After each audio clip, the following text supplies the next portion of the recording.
Hello sport fans, welcome back to the Bailiwick Sport Podcast. I'm your host Elliot Corbel, and in this latest episode it's all about rugby. Tomorrow's the biggest day in the calendar for Channel Island rugby fans as the world famous Siam Cup competition returns to Jersey shores. CoinShares Park will play host to the gladiatorial rivalry tomorrow, and earlier this week I sat down with men's head coach Myles Landick to discuss his thoughts ahead of the big day. Myles, welcome back to the Bailiwick Sport Podcast. Thank you so much for joining me. How are you? Yeah, good, thank you. Good, very busy week, but yeah, one we're looking forward to. Tell everybody what's coming up this week. Yeah, so we've got Siam Cup this weekend. We've got 4 games on at the club. Set to be a really busy day, starting at 10:45 and then right through to the last game kicking off at 6:15. So, yeah, lots of rugby. And obviously it's been a heck of a season all round for the Jersey Rugby Club with all teams. How are you? Yeah, tired, coming to the end of a long season. But no, it's been a brilliant one for the club. Just in general, I felt over the last couple of years we've kept building, and it was a nice sort of intro into level 5 this season. If you had to give the season a rating out of 10, where would you sit? I'd probably say 8 has to be. I think our first season at level 5, only losing 3 games was a pretty good effort. And even those couple of games we were probably a bit gutted to lose, and then go to London Welsh in that season, who were unbeaten, and beat them at their place. Was a huge achievement. So yeah, really happy with the season. And I imagine it's tricky to sum up in just a few words, but what do you think the main sort of learnings taken away from this league campaign were? To be honest with you, I think what we've used 45 players. I think one thing we need to do is to make sure we've got all of those players can play at the level that we are now, and that comes from game time. It's really difficult at the moment. We don't have a second team, so there's some players that will play 1 game and won't play again for 5 weeks, which is a really big challenge. And then asking them to come in after 5 weeks and have a brilliant performance is really difficult. So that's a work on for us, getting everyone up to level 5 and playing that standard week in, week out. But yeah, we can only have 3 subs on the bench, so I find it really difficult to get as many games as we can, really. You've made that a big point, though, this season in particular, of making sure to give as many people a go as possible, looking towards the future. What was the sort of main thinking behind that? In all honesty, I think natural rotation helped. I think those guys that are away, we had picked up quite a few injuries at the start of the season. I think at one point we had 10 players out injured. So that probably helped with the natural rotation of players getting game time there. Certainly found it a bit more difficult back end of the season, and then only having 1 pre-season friendly and having sort of 6-7 on the bench.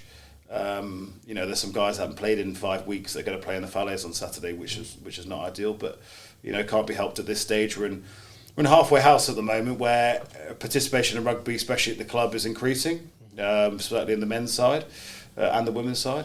But we haven't got enough to have a second team, essentially. So it's just trying to keep everyone happy and make sure everyone's learning at the same time. And it must be interesting, certainly in the back half of the league season, when all the players and coaches yourself know the Siam Cup is coming. I know you guys tend to try not to speak too much about it during the league season, but is it difficult when you know it's on the horizon? Yeah, well, certainly this week's certainly a brilliant buzz. I mean, I think this is my 9th as a coach now. And you can't replicate that feeling at any other time, and it's one that the players look forward to. I think we struggled probably back end of the season in the league campaign. I'm not quite sure why. Maybe not. Obviously we've got promoted the last couple of years, and then not having that this year. That may have been it, but sort of struggled the last couple of games. Obviously Tunbridge, one of those that came to us, and they had to fight to stay in the league, so that made it incredibly difficult. But no, I was very happy to pick up wins in those games and finish the season on a high. How excited are you to welcome the Siam back to CoinShares Park? Yeah, it's going to be a really tough weekend.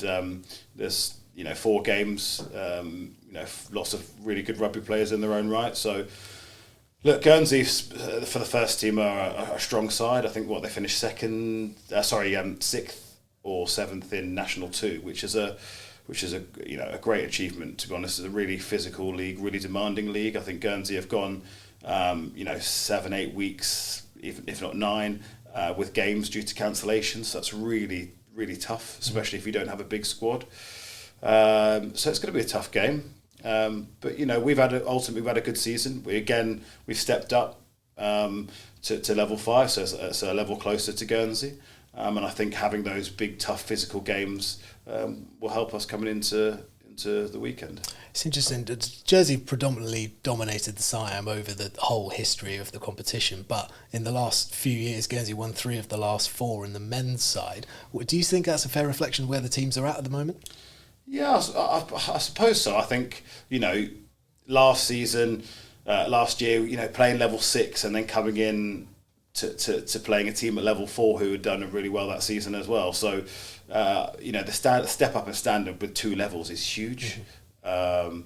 So it probably took a little bit of adjusting. We had a couple of key players that were, I think Aaron Pemberthy had vomiting and diarrhea during the game, and we had a couple pull out just before we left Jersey. But saying that, not making any excuses, Guernsey were the better side on the day, but there's still positives to come out of that for sure. But yeah, look, Guernsey are a strong outfit. They recruit well as well, so that's why those games have been tough. We picked up some really memorable wins. Certainly, we played the double header in COVID after COVID over there, and we went there in November time, I think it was, and we managed to pick up a win, and that was a brilliant performance. But I think overall this year the squad are a lot more experienced this time around. You've got guys that have played in quite a few Siams now. You've got a couple, obviously, of the Reds guys who have stayed on the island playing. And having that mixture of expertise as well as youth, hopefully will help us at the weekend. But like I say, it's a really exciting game, the ones that the guys are looking for. Do you think scoring 33 against them last year, was 49-33 in the end, the final score for those who didn't know, but do you think scoring that many points against them at their place last year was a big confidence booster? Yeah, look, it was 7 tries to 5, but I mean, they converted all their kicks, which made it obviously a bit... obviously looked like the score line was a bit further, but ultimately there's 2 tries and 2 scores in the game, and I think we could see the 4 straight off the bat, and that's always going to be difficult. I mean, if you're coming back from 4 tries down to win the game, it's probably one of the best games you've played in a long time. So, especially in a Siam. But it's cup rugby, isn't it? Guernsey obviously played at a really good level. We've got nothing to lose ultimately at the end of the day. We don't currently have the trophy. We want the trophy to stay in Jersey, but we're going to have to be at the top of our game to make sure that happens. How much do you think home advantage plays? I love it. It's just brilliant, isn't it? I mean, that environment at the club, you've got everyone so close to the pitch. I mean, we've already sold over 2,000 tickets, so. I think it's going to be a brilliant day, and all I can do is to urge the supporters to bang on the boards and cheer the guys on all 4 games as much as they can, because it'd be great to keep as many of those trophies back in the island as possible.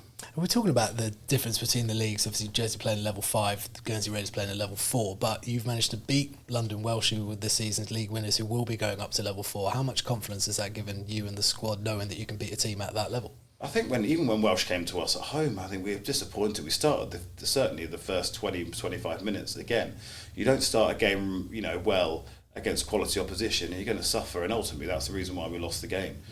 Came back into the game a bit, but we dominated the set piece. I think that's one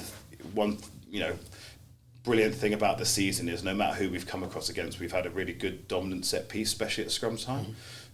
So again, we're going to have to be on the ball to get anywhere near that in the Siam Cup on Saturday. But we could take a lot of confidence from that. We've played against there is some good sides at level 5 in our division. Lots of cash floating around that teams are paying some of their players, so that generally attracts some quality players.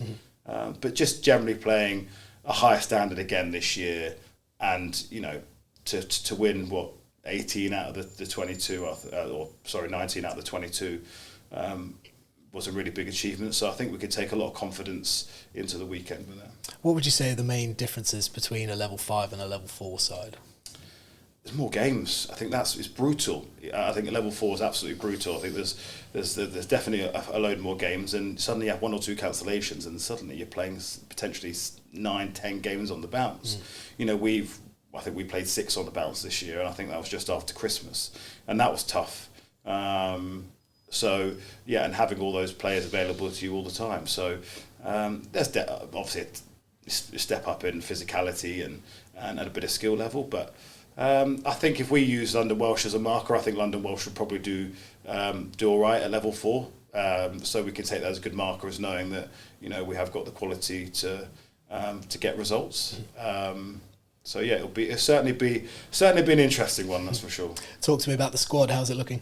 Yeah, overall, really happy with it. I think this year's a much more experienced side. You've got guys that have played in a good couple of Siams now, and also some experience in there through obviously some of the ex-Reds guys as well. So yeah, look, it's probably the most experienced side we've put out, certainly in the last 2 or 3 years, which is really pleasing.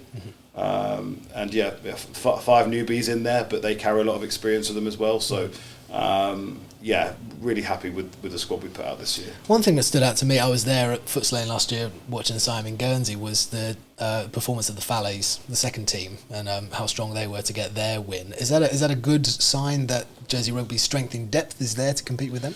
Well, certainly, even more so this year. I mean, you look at the pack that we're putting out against, in the Fallet side, every single one of those players has played level 5 this year. So that's huge, whether that's 1 game or whether that's 7 or 8. And most of them have played quite a lot of level 5 rugby. So that should stand them in good stead there. A young back line, so hopefully they'll complement each other. But again, a lot of those guys have been key to our set piece success, so hopefully they can replicate that on Saturday. But yeah, it's a game that I love watching and helping and coaching, because I think you get so much back from it. I think you see so many young players who come through. We had a game against the Royals a couple of weeks ago, and quite a lot of those young players played in that.